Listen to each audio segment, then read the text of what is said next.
staff, the administrators, for allowing us to put this on, for having us put this on, and Nina, who sets up these programs. You know, it's really, really important, but it's important that everyone gets involved and we're able to set these programs up. Because I think, or we think, that having an understanding of what goes on and what goes into the security in the district is very, very important, because obviously people talk about it all the time, but we would prefer that people that we talk to have the right information. So if someone does say something about a district or whatever else, you can actually sit there and have a conversation, explain what we do. Because there's so many things out there nowadays with school security, all different opinions, all different avenues that other districts go by. But I just want to maybe go over what we have. I have a tendency to go on and go on and go on. I'll try to stay with the PowerPoint. I'll try to keep it to an hour, but most importantly, I'll try to get it done so if there's any questions, we can discuss them and see, because you're here, you know, I know you're interested, and you may have questions, so that's most important. Normally, I would just say, listen, I come upon, if I go over something and there's a question, with us right here, just stop me out, I'll try to keep it right on point, okay? Again, but I just want to make sure, you know, it's a privilege and honor to be here, because I think it's very, very important, and like anything else, when you're doing something like this, you kind of have to eat it, drink it, live it, and sleep it, and stay on top of everything, because it's a changing field. Every night, well, it sounds like I don't have a life, but I'm constantly looking for new updates or different experiences that are taking place somewhere else, so that we kind of learn from those experiences, whether they're positive or negative, and that we can always, we have to change our plan so that we can be responsive to our needs in the community.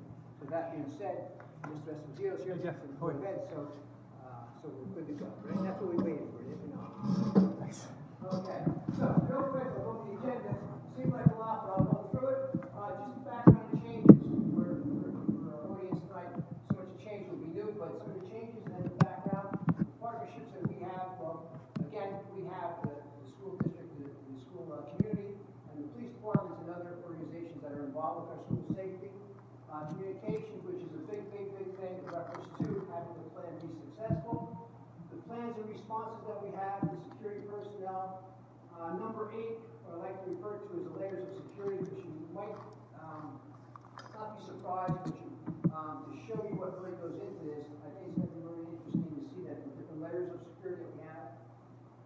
I'll just go over some of the drills that probably your daughters or sons might talk to you about at home, which is good. I think that's a good thing.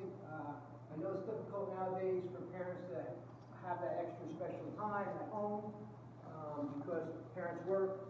It's difficult to sit down and discuss things, but I think that what goes on in school is very, very important.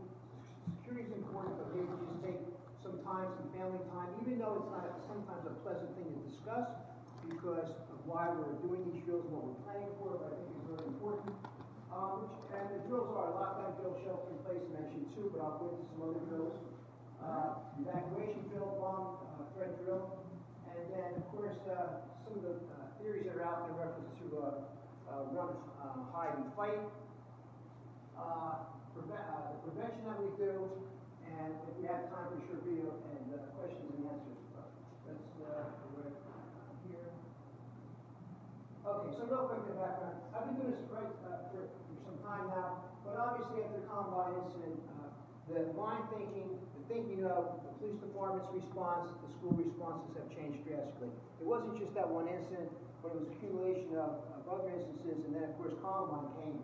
Whereas the old mind thinking, the way police departments, that's where I draw a lot of my experiences from the police department. Maybe I should have went into that real quickly, but I assumed it. But I worked for Service Police Department for 40 years. I retired in December. I worked strictly probably for 35 years in narcotics. But back in 2006,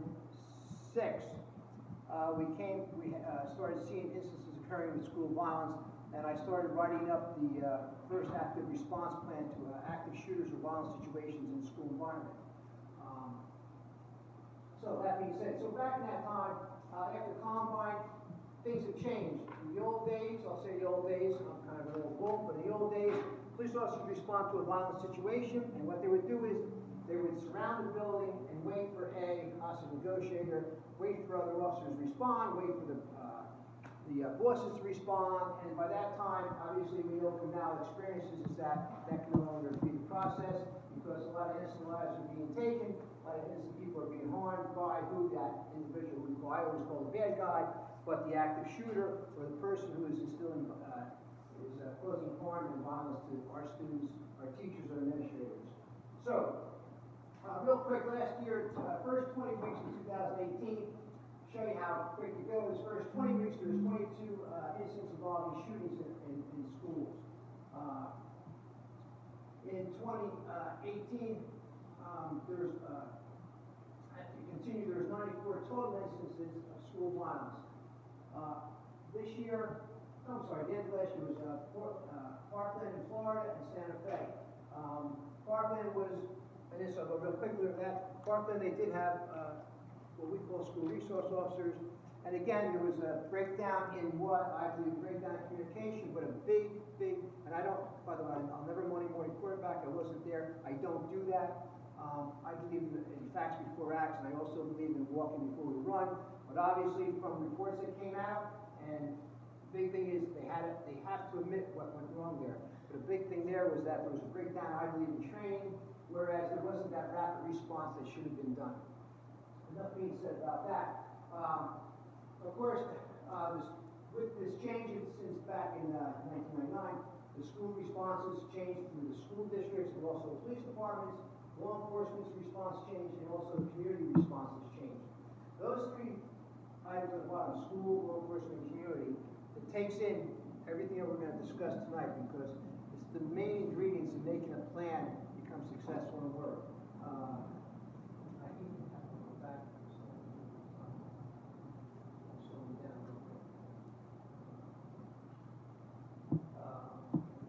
Partnerships, real quick. For the past 20 years, law enforcement school districts have come together working as one.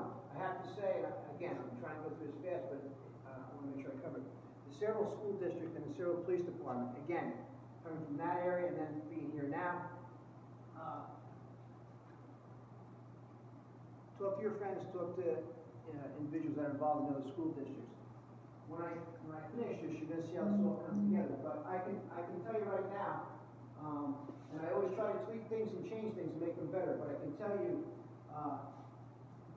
this close relationship between school district, law enforcement, municipal government agencies, and other communities makes this plan be very successful. The administrators and teachers, support services in the school, board of education, employees, law enforcement, first responders, office of emergency management, and other towns that come together. And I put down at the bottom other towns like in parentheses training. Right now, every law enforcement agency should be training the same way for any active response to a school. Every law enforcement agency should be training the same way in their jurisdictions to respond to anything else. Violence in the workplace, large warehouses, chemical factories, anything that causes for officers to respond to an active shooter or someone causing violence or harming others should be trained to do the same response in each town, as is with school districts. The state puts out guidelines, yes, we follow the guidelines, but they put out the same training. Everybody or everyone in the school district throughout the state of New Jersey should be working together with all their counterparts to make sure that this plan, the plan that we have set in the school district, is the same throughout, so that in the case something does happen, school districts in each town and law enforcement in each town can reach out together to assist each other with a major incident. If I'm going real fast, I apologize, but watch, it's kind of really, it's sad things we have to discuss, but it's good information to put out there. Communication, okay, open, ongoing, real time, provide proactive safety and security measures. These partnerships provide input, concerns, and questions, enables proactive responses to any safety and security concerns, allowing us to learn from others' experience, whether it's positive or negative, involving school and communities of acts of violence. We learn from other individuals that are either doing something good, or we learn from other towns, states, where something violent, some type of violence occurred in the school. We draw from that and try to make sure that our plan where it doesn't work is different than theirs. When we learn from their plan, if it's similar to ours, and we try to tweak our plan so it's better at the time. It's a shame that we have to learn from someone's negative experiences, but that's what you have to do. I don't want to go into history because I wasn't that, but I always refer that great generals become great generals because they learn from other generals that possibly made mistakes, or they learn from their experiences. So we have to draw on other people's experiences to make our plan successful.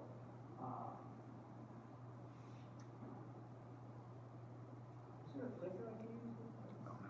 Okay, that's okay. Okay. Our plans are responses to a violence or police violence during the school district. Plans and responses are based on 5 principles.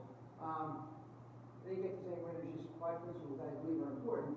But caring shown through the time and dedication with the safety programs in place. They're very involved. There's a lot of training that goes on with those plans. And we're going to discuss it a little bit later on. Communication, it's upward, downward, it's a complete 360. The system, and again, not because I'm here and not because I'm working for the Civil School District, but I can tell you that everyone has input, or everyone voices their concerns, or things that they think about after we have in-service training at the beginning of the year. Everyone's communication is important to us. I'm a firm believer that we're not going to get anything done, or anything done right or completed right, or have a successful mission, unless we have an open lines of communication. It doesn't necessarily have to change things, but we have to hear what people are saying so that we can answer their questions. Something comes up where we might have to tweak our plan. That's how we're going to find out, from someone seeing something or hearing something from somewhere else that we say, oh, you know, we didn't include that. Let's sit down and try to put that in our plan. So communication, training, both school districts, including administration, teachers, support services, and students. That's everyone. All the training, everyone is trained in any of our responses to anything that takes place in the school. With that training comes their input. Again, communication, because right now I work at the superintendent's office down at Slover School.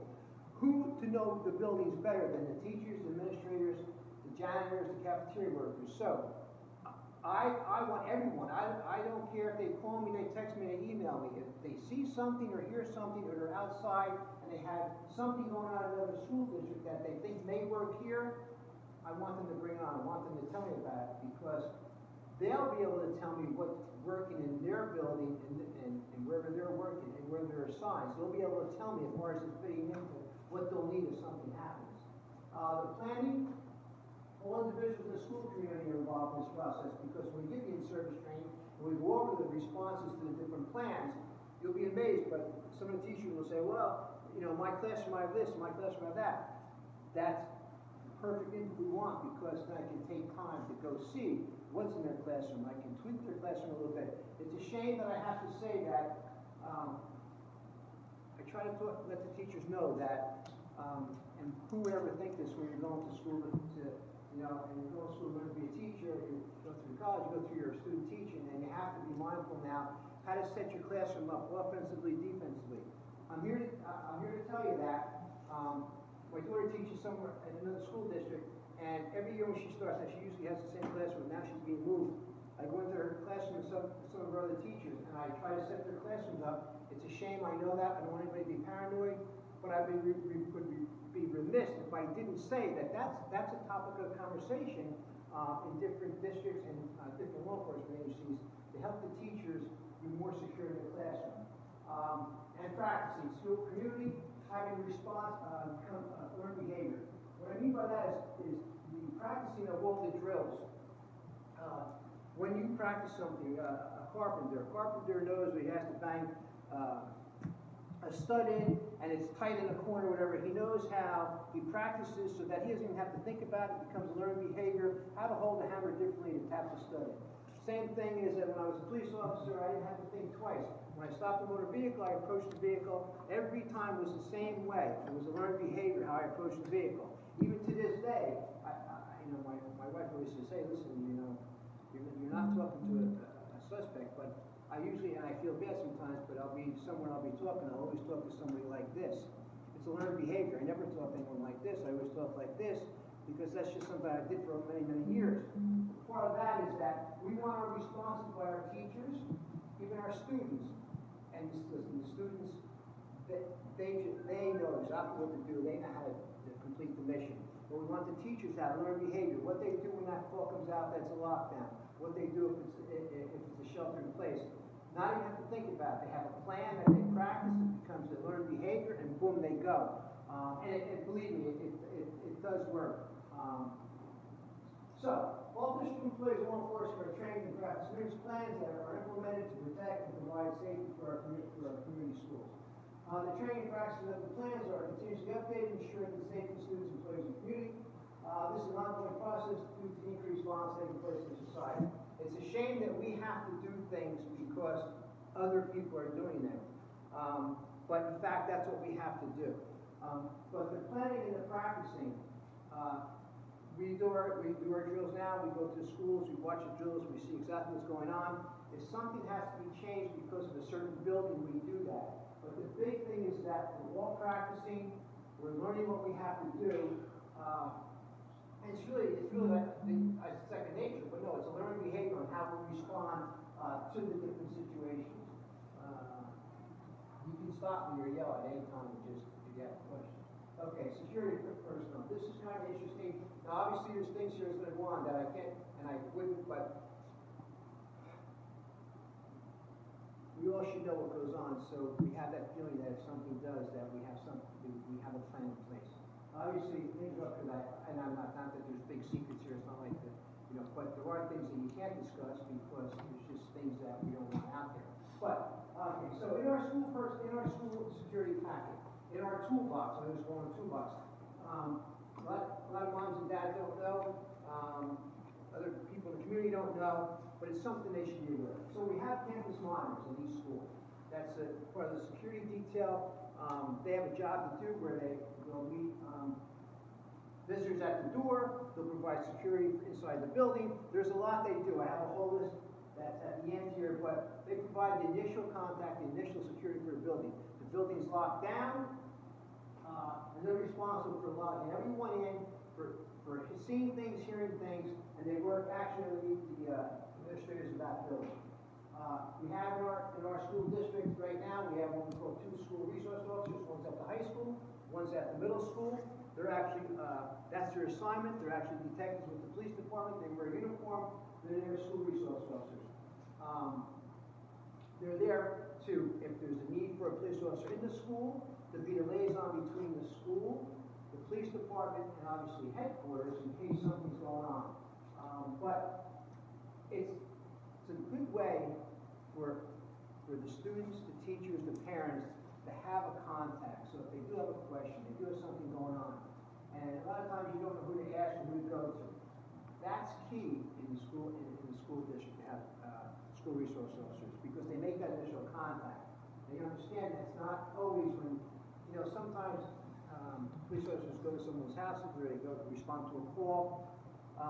It's in a negative situation. This puts the police department, the officer, in a more positive way so that actually he's there to provide the services he really wants to provide, which is helping people out. Now, something recently that went into effect, besides school resource officers at the high school and middle school, and also the campus monitors, there's an off-duty police officer who works for, an off-duty police officer has assignment at each school. What that involves is that officer responds to the school. He's there for the full duration of school. He's an armed officer. He's a full-time officer. If he's off, he takes the detail. It's having an armed police officer in the school besides resource officers. The schools that have the school resource officers don't have that officer there because they're there, but every other school does. This by far is one of the highest levels, having an armed police officer in the school. It's not a private company arm. It's not a security detail arm. It's a full-time police officer. So that officer is just working his day off, and he's the full trained police officer. He can take action just as if he was on the road or if he was somewhere else. That's a real big plus. And I'm going to go over a few more things. But that's one of the highest levels of school security, where the school and the town has come together. Superintendent, the Board of Ed, the administrators, and the police department, the chief of police have come together and put this in play. I guess we're not secrets. It's not a secret. But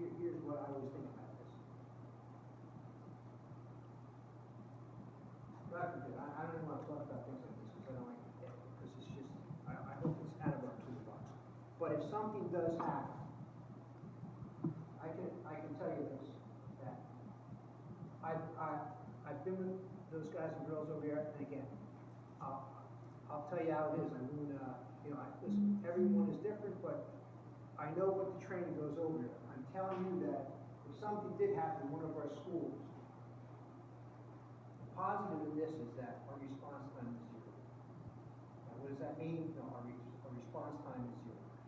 Maybe you could say, well, you might be on this side of the building, that's fine. But I know the training, I know different things can happen, but I can tell you that that officer is going to, and this is, I don't know, again, what I have to say is, that officer is going to engage that individual who is causing harm to our children, our teachers, our administrators. He's going to be able to engage. There's a lot of things that go into play here. I always say time and distance, but he's going to be there to respond. Now, he's there responding. I can tell you that I know, and I can't divulge, but I know the response time for the section, for the patrol cars in town to get to each of our school buildings. I know that response time is. But this officer is there, and he's trained. Listen, he's trained for a lot of things in the school, but he's there to respond to that one time that there's a violent individual. Okay. So, through the Board of Education, through the superintendent's office, the administrators, assistant superintendents, and the police department, and the mayor and council, everybody getting together, what? And communicating, getting together to make the plan successful. And that don't happen too often. You remember that a couple big groups there, everybody get on the same page. For that to happen, that level is very, very high in the layers of security. So, now, Surrey Police Department also has, we put into effect, or they did, I was there at the time, we also put in something that's interesting, and we want to get it out there so that the parents and the community doesn't, think something's going sideways, is that we have, Surrey Police Officer, whatever section you're working, I don't even know what sections there are, but let's just say the, Arlo School and Truman School is in, I think it's section 3. Section 3. That section 3 patrol car, or that section 3 2 patrol cars, how many patrol cars that are working in that section for that day, they have to dismount, go into that school, say hello to Mr. Preston, say hello to Mr. Burns, say hello, walk the hallways, and get an understanding of the school. Where certain officers are, they go in there, they familiarize themselves with the school. Also, when they get to meet the teachers, meet the students, and they go around the school. That's so that they're familiar with it. Say, in case something does happen to that school, they can respond. Sometimes I can tell you that you'll ride past and you'll see 2 or 3 police cars. Everybody will say, oh my God, what's going on at the school? Not necessarily. That just means that they're there. Are they, and again, are they not busy that they have that time? Oh no. They got to answer the calls, they got to patrol their sections. But it's mandated that they get out of that car and they check in with that school, even if it's just a couple minutes to say hello, but they got to be there.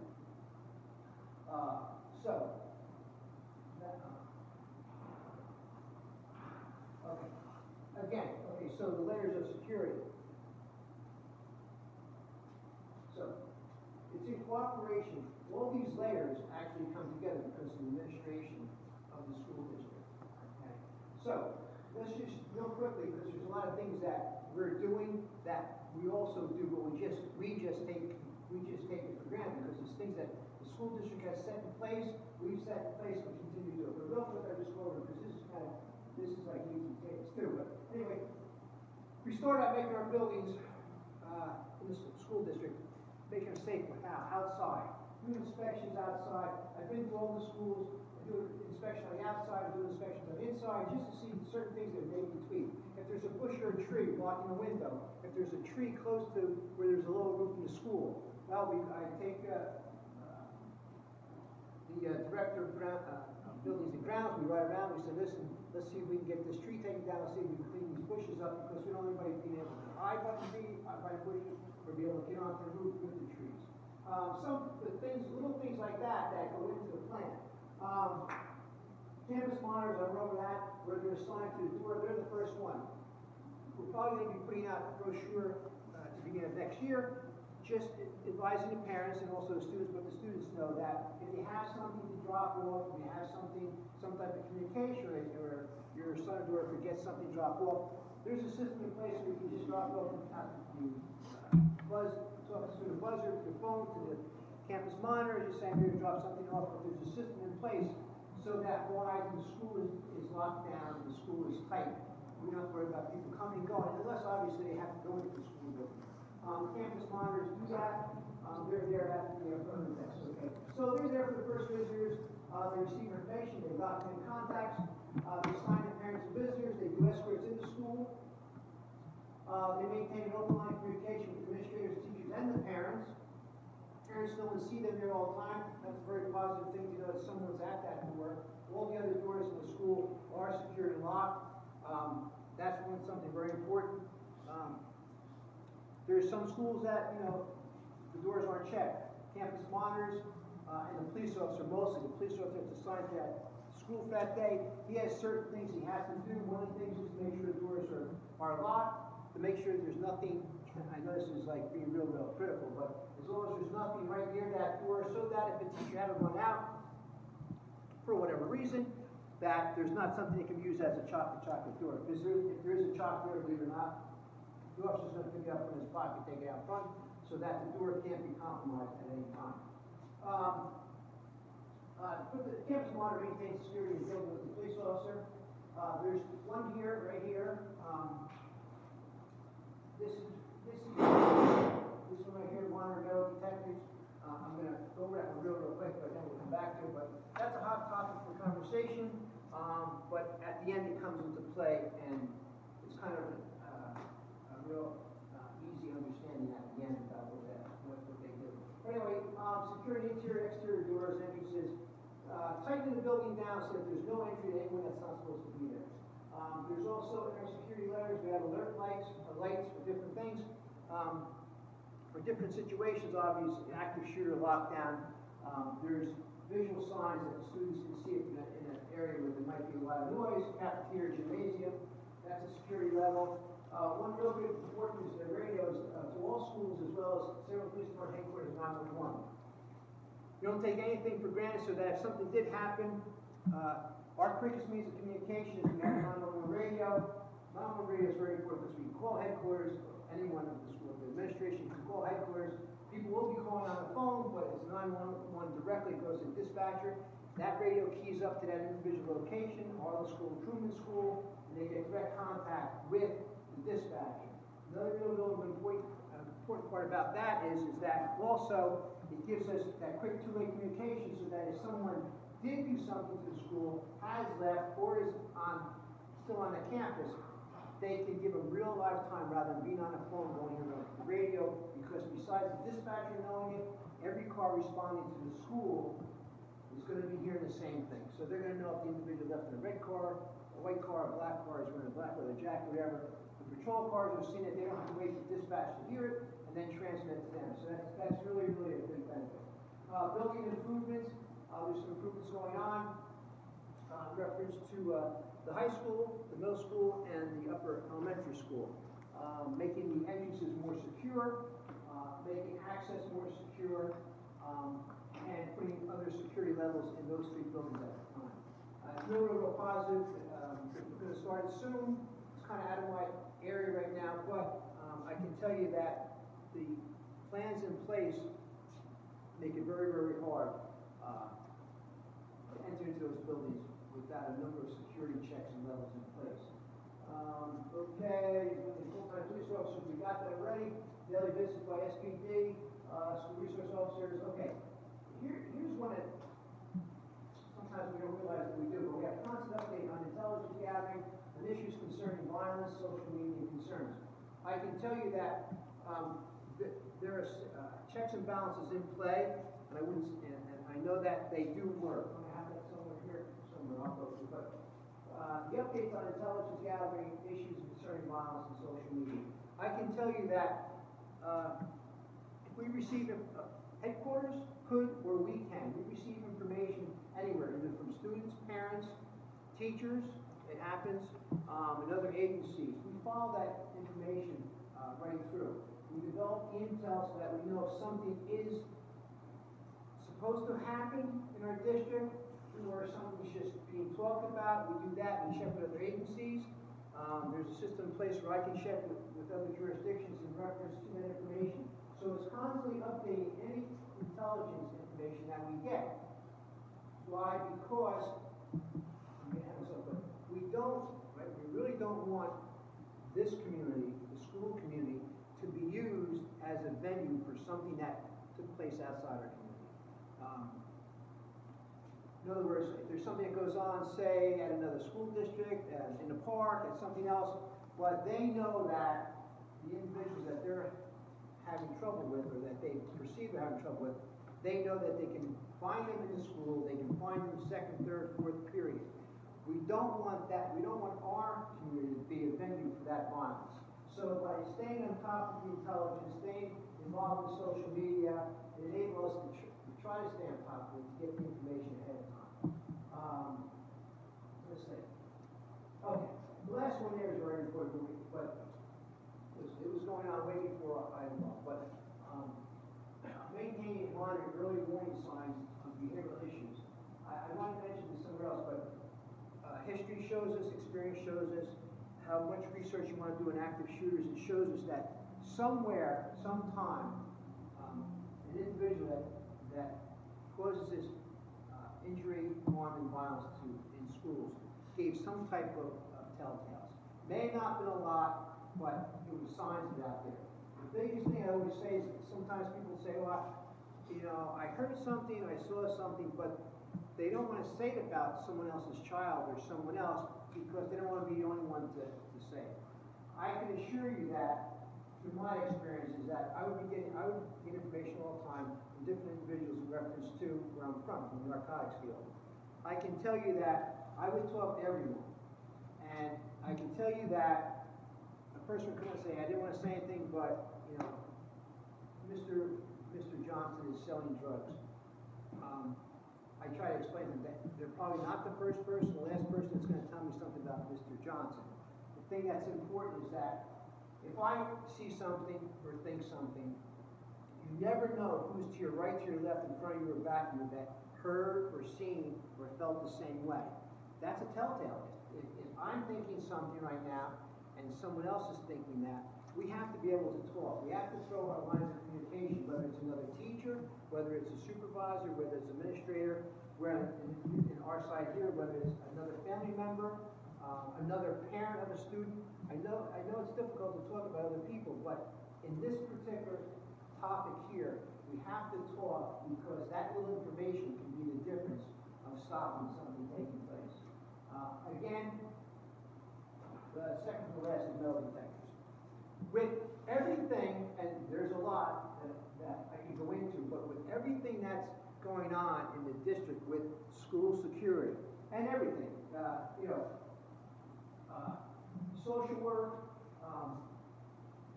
the monitor early warning signs, all the hard objects that we have in place, hard items such as the video cameras and things like that, video surveillance. I won't jump that on trying to get you going here. Video surveillance, with all the hard material things that we have in place and all the social information that we have coming in, covering all those bases with the layers of security that we have, comes a tough conversation point, comes to the next level, and that's metal detectors. And believe me, I was always raised that a school was a place that you should be able to go to legitimately. Go to, learn, make friends, study, work hard, but have fun and enjoy yourself. I never thought when I started out on the job many years ago that we'd have police officers in the school. Never thought that we'd have to have an armed police officer in the school or make periodic checks. I never thought that would happen. But we wouldn't be keeping up with what's going on if we didn't follow suit. Therefore, metal detectors is at a level up where, that level where we have police officers in the school. Metal detectors is just another deterrence that we put into place. It's hard to put in place. We're working at it. It's becoming much more efficient now, but it's the next level. We have, say all, because we don't have more than one officer in school. But we have all the hardwired things that we need in the school district for our security. The next level is metal detectors. They're a deterrence. It's like anything else. Some people go out, they have one drink, they have two drinks, they have three drinks, whatever. You don't know when there's going to be a DWI checkpoint. You don't know. But it keeps a lot of people on the straight and narrow. With metal detectors, you don't know. They're in place today. They might not be in place tomorrow, but they're there. It's a deterrence. And again, the biggest thing is to deter someone from the outside, a student, but from an outside incident coming into our community, our school community, to do violence. That's a deterrence. I know, yes, they're putting in place. I've had a lot of conversation. There's pros and cons. I always say that I would discuss, have conversation with anybody on any topic. I'll stay till 3 o'clock in the morning, do whatever you want. But a lot of times people want to debate, and as we know, debates nowadays are only done for one reason, to make one person look bad. Debating doesn't help us with our program, with our mission, with our plans. But discussion does, because we can add things where it lead things from our plan. But metal detectors is the next level. You can't come in here and say, hey, well, what about putting the police in the schools? We have it. What about doing periodic checks? We have it. What about video cameras? We have it. What about active plans to respond to violence or situations? We have it. We're trying to put in our plan, and every day something comes in, we do it.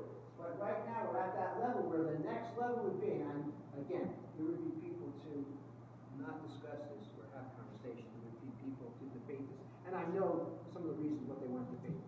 There's no sense even bringing them up here because there's all kinds of issues. But at the end of the day, conversation, communication, I would hope, wins over the debate. Okay, no questions yet because I am going fast. I'm going to get, we're okay? Everybody there okay?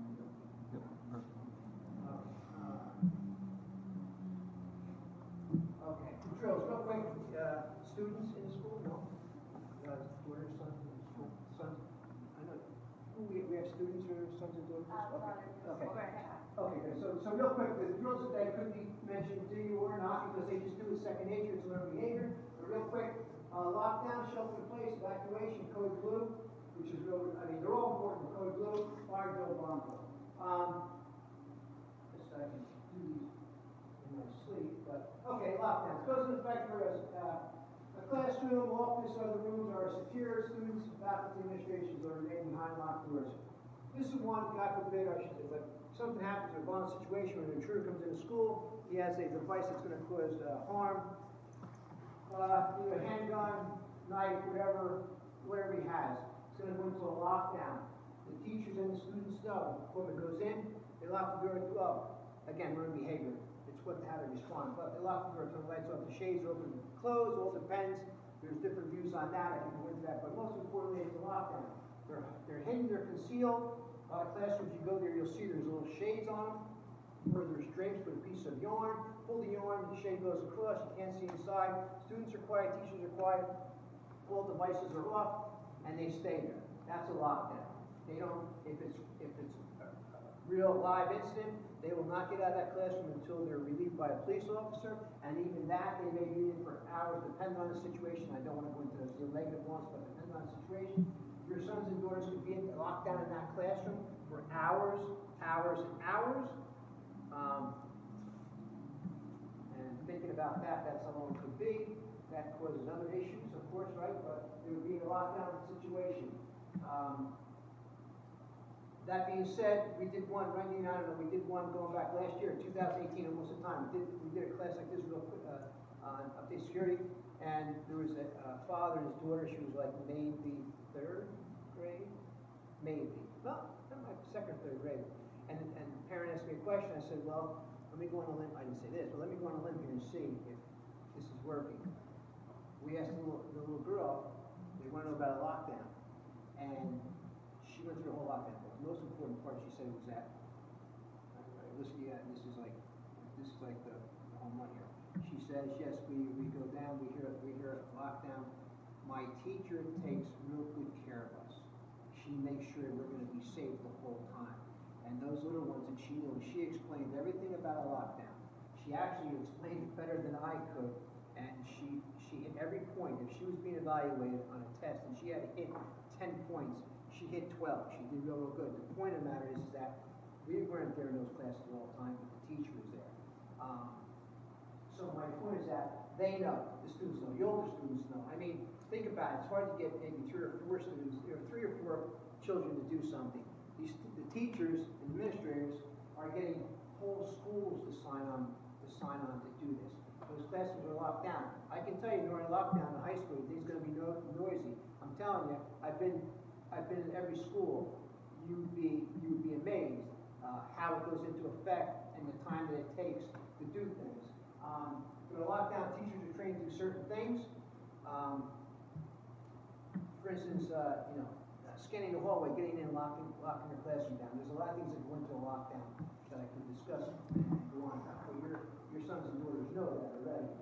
Shelter in place. This is just basically a lockdown, but everything can go on in your classroom. Shelter in place.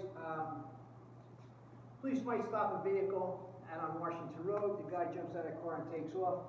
We immediately notify the school in the area that, listen, we just stopped the car, took off, you can shelter in place, which means that the school isn't a lockdown facility, but the teacher can go on and still continue their classwork and things like that.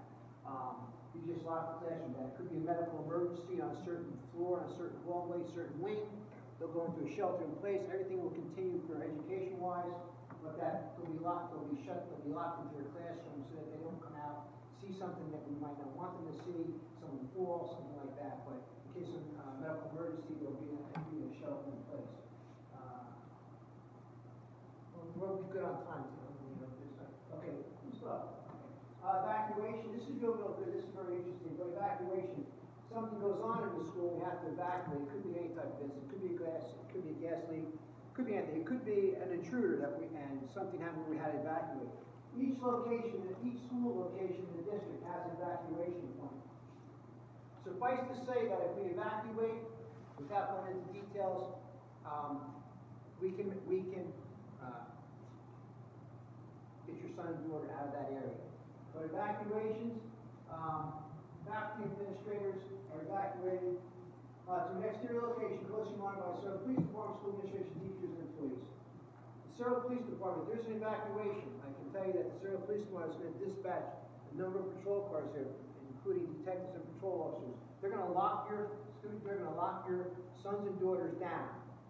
Where the evacuation locations are located, it enables that we can lock the students down on an exterior area so that no one is going to get to them without breaching the security line of the police department and the teachers and administrators. Everyone's trained on that. Teachers and administrators know that, and the officers know that.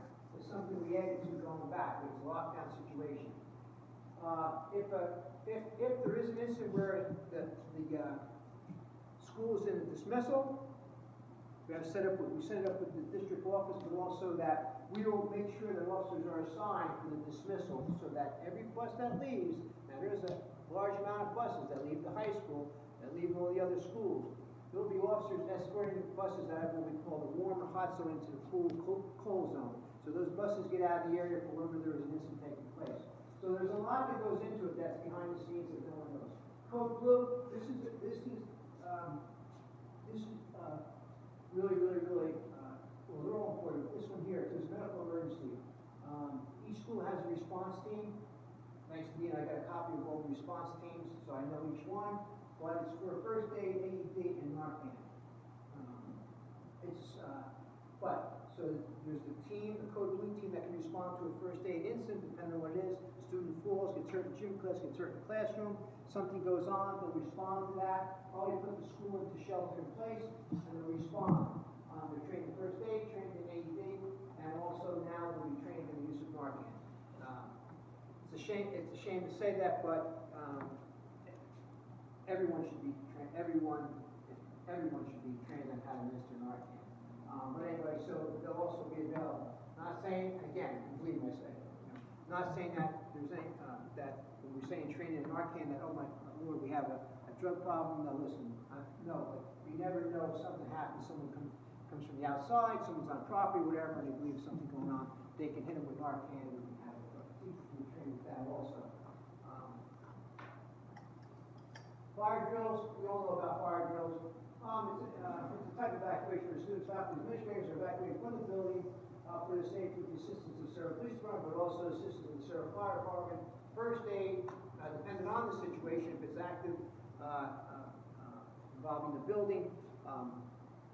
Other sources such as, obviously, Board of Education workers and the borough employees also assist. Bomb threat, a little bit different from when we went to school, but bomb threat. Evacuation and other protocols are put into place with the assistance of the Sarah Police Department. Students may be secured in classrooms depending on the incident reported. I don't want anybody to think or even the students to go home and say, listen, there's a bomb threat today, we stay in your classroom.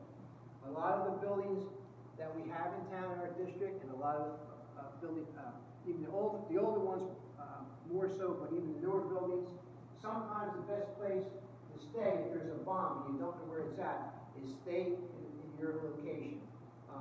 There's other protocols that go into play. Obviously, if we find a device, that area would be evacuated, but you'd have to also be mindful now how things go. But we think about this, and you know, people that are involved in certain, they don't, but you always have to think if there's one, there's more than one. You have to be careful of secondary devices. You have to be careful about where you're going to take the students, because with our drills, I'm going through a lot here fast, but with our drills, you have to remember who we're training. Our training is for our students tell our parents know what's going on, everybody knows what's going on. Not that we're saying our parents or students are bad, but there's a lot going on out there in social media, a lot going out there in TV. There was just an incident, some towns and everyone else, it's nice to show everyone what you're doing. It's better to discuss it. You can show how you run your drills. But at times, all that does is educate the people that are trying to do harm to us. So I put a lot out here, but I don't go on, I don't let all of that, and I have to say, all the secrets out there. But a lot of times, too much is out there on the media to let people know what we do. But again, a normal routine for a bomb threat would be everybody evacuate. That's still true, but not always, depending on what we have in place to check the bomb. Canines and things like that. Okay, here's so you can research obviously everything online nowadays and find out what's the proper way to do things in reference to an active shooter or violent intruder. There's a lot of things out there. Homeland Security, FBI, federal agencies, they all run by this run, hide, and fight, which is good. 10 years ago, maybe not that long ago, but we never, ever constructed the fight scenario. That has changed, but you have to be careful to discuss it. But anyway, so run, hide, and fight. When it's feasible, based on the individual's observations and knowledge of an incident, if an individual can run to safety, that is the primary action. I can tell you that, I don't want to jump, but I can tell you that whenever there is a school drill, now this is something extra to our, and this is very important, but under our layers of security, it's nice, people should know this, but the police department has to make one drill a year to the district. I would think that they have to make one drill a year, the way the law reads, to each school. Again, I'm not sugarcoating and giving you all the positives, because there's some negatives that go with this.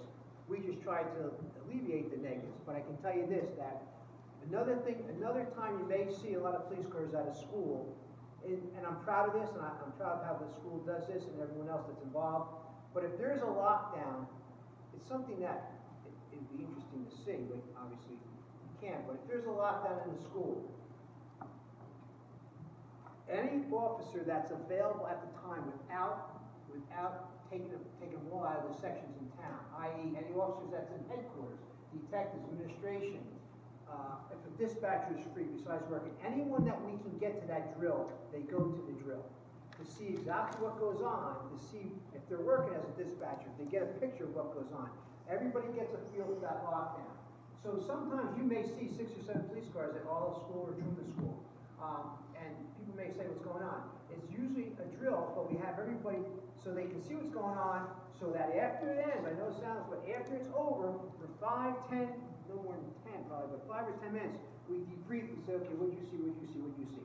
The more minds you get involved in this, the more things that someone else might see that we can tweak. But I'm telling you that every drill, and it's documented, and it's gone over so that we know exactly what's going on in every drill in every school. the school district has in play that the principals will email the police department, the officers are kind of in charge now, they'll email myself, and we'll make sure that we're gonna be there at the drill so that we can observe the drill, see if we have to tweak it, discuss it, and go on from there. But that's really, really important because, again, it comes to that part where it's a learned behavior. But getting into it, so gun, hide, and fight, obviously you should run, which also brings me to the back in the high school, right over here, a young lady, we went into a lockdown.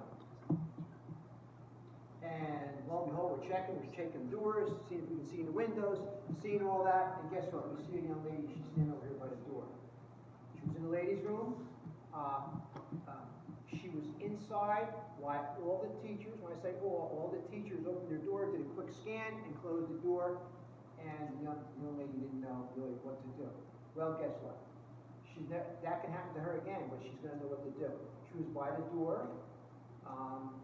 She probably at times obviously she didn't want to leave the school because it could have been drilled, but she knows now. If she's ever at the ladies' room, something going on, they go into a lockdown, and she's by the door, and boom, go. The problem with leaving the building or leaving your classroom is that you don't know where the intruder is, so you have to be mindful of that. But in this case, she's by the door, during the lockdown, there is no one in the hallway because we're all locked down. Open that door and go. And she's always and go where there's population. Go where there's other people. Go where somewhere where she can say, "There's a lockdown at school. I just ran from the school." But go somewhere. She knows to report to someone so that we're not missing her. The hide, obviously, that comes into the lockdown. If you don't have any information, we're made aware that an armed or violent intruder's there. You should lock the door. It's a lockdown scenario. Very, very common that everybody knows exactly what to do in a lockdown. If not, we find out and make sure we go over it. The fight, if you're unable to run, hide, or met with a violent armed intruder, we must go into survival mode, yes, and fight with any means, any weapons. This is a philosophy can be exercised in any incident where a violent encounter. It all sounds good. It does. But again, we're at that level now where if I'm giving a presentation to the teachers, administrators, in reference to this, I get it in there in a sympathetic and understanding way because that's a terrible thing to say you have to fight. But there's all things that I can tell you that we discuss with the teachers. Again, setting up your classrooms proactive, and also defensively and offensively, but there are things that they can do. Our purposes is that I add right here, this is what part of other responsive practices are taught and implemented depending on the situations, rapid self-defense responses. Teachers know, we discuss it, teachers know exactly what they can do, what they have at their stations that they can use to defend themselves or defend off an intruder. The big thing is always remember with an active shooter, time and distance. Locking the doors, putting debris in front of the doorways, the more time that you have to take, and this is a good point, this is part of the mindset of the armed intruder. The more times that now he has a plan, or she has a plan to come in and do harm and violence to someone. The more obstacles, the more other stimuli, negative stimuli to cause that individual to make a decision and change from their plan, the more chances of survival. He checks the doors, they're all locked. One of the doors are open, but it's barricaded. He's got to try to force his way, and he has to make that determination. While that's all happening, there's sirens coming from all directions. There's an officer approaching. He's got to change his whole game plan of what he's going to do. Time and distance. So if you put time and distance, the amount of time and distance between him harming someone with whatever obstacles you can put in, it's a very, very important part. It's a very important learned behavior. Time and distance. I think we're moving right along here. Okay. Ian, what do we got? Come on. We good? About 3 minutes. Oh, we do? Sorry, I'm trying to, I don't mean to rush. Okay. All right, experiences showing individuals involved in school violence may have shown some type of warning signs. We discussed that before. It's very, very, very true. With this theory, if you see something, say something within school environment, explain to the scene, also hearing. If you hear something, we had this, and I don't want to go because it worked out just real quickly. We heard something a week ago, whatever.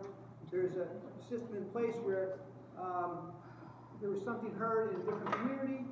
The parents went to the authorities. The authorities called us in our town. At which time they notified state police, which is another process their intelligence squad, they get notified, we get notified. We're able to locate the individual who's making these alleged threats. They were threats, but not to the Several School District. Turned out it was one of the districts. My point is that if you hear something, you should say something. Like I told you, if you reach out to an administrator or a teacher, that teacher may say, I never heard that before, but that teacher may go to an administrator in the school, and then what happens is the administrator is sitting here because the administrator has all these teachers that can come to him, he or she, and they sit back and go, oh, well, this is the second time we've heard something about Jeff. Then, boom, they have to look at it a little bit harder. So if you hear something, I know it's difficult sometimes to speak about someone else's child or another student, but you really have to think about that, because like I said, there's some signs that go missed that if we knew about, we would be able to prevent an incident. Okay. Experience, I put that down because that is very true, because I know instances that it does. If you hear something, bring to someone's attention, it can alleviate. I know personally of 4 instances that people heard something, we checked out, it was very, very true, but we were able to put a stop to it. Okay, any questions have to reach out. School officials, counselors, teachers, school safety specialists, community outreach programs, law enforcement. Any concerns or uncomfortable feelings regarding your children or your children's friend, you should contact the school official. Like I always say, it's not because my mother sent me to school to be a teacher, not because my daughter's a teacher, not because there's teachers here, and not because administrators here. None of that. All I know is this, is that we used to give programs all the time in the lower schools, and